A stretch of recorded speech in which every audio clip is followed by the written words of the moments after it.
পেঁপে গাছের পাতা হলুদ কুঁকড়িয়ে যাওয়ার সমস্যার সমাধান।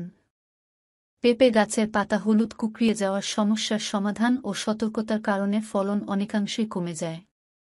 যেসব কারণে পেঁপে গাছের পাতা হলুদ ও কুঁকড়িয়ে যায়: ১. পাতার বয়স হলে এমনিতেই ঝরে পড়ে। ২. নাইট্রোজেন ইউরিয়ার অভাবে নিচের পাতা হলুদ হয়ে ঝরে পড়ে। ৩. পানির অভাব বা অতিরিক্ত পানিতে এরকম হয়। প্রতিকার: ইউরিয়া না দিয়ে থাকলে ফুল ধরার আগ পর্যন্ত প্রতি মাসে গাছের গোড়া থেকে ২ ফুট দূর দিয়ে চারিদিকে ৫-০ গ্রাম ইউরিয়া মাটির সাথে মিশিয়ে দিতে হবে। প্রয়োজনে হালকা সেচ দিতে হবে। উপরের কারণ না থাকলে বয়সের কারণে হলুদ হয়েছে বুঝতে হবে। তখন মরা পাতাগুলো ছিঁড়ে ফেলতে হবে। ফল ধরার পর গাছ প্রতি ইউরিয়া সারের পরিমাণ বাড়াতে হবে।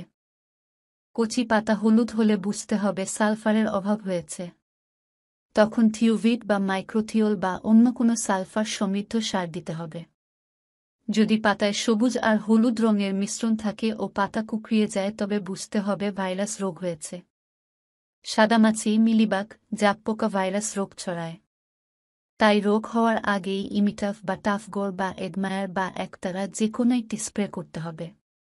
পেঁপে গাছ লাগানোর আগে বোরন সার না দিয়ে থাকলে ফল ধরার পর গোড়ায় বা স্প্রে করে বোরন সার দিতে হবে।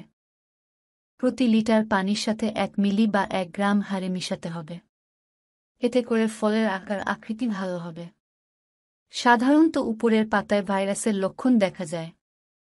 গাছের উপরে সবুজ পাতা আর নিচে হলুদ পাতা দেখা দিলে মরা পাতাগুলো ফেলে দিয়ে গাছের গোড়া থেকে ১.৫-২ ফুট দূর দিয়ে গাছ প্রতি ৫-০ গ্রাম করে ইউরিয়া ও ২-৫ গ্রাম পটাশ দিলেই চলবে।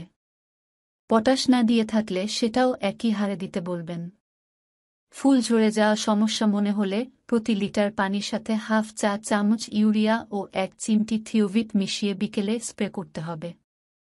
পরামর্শ দরকারি: বাগানে প্রতি ১০০টি পেঁপে গাছের মধ্যে একটি পুরুষ গাছ থাকা জরুরি।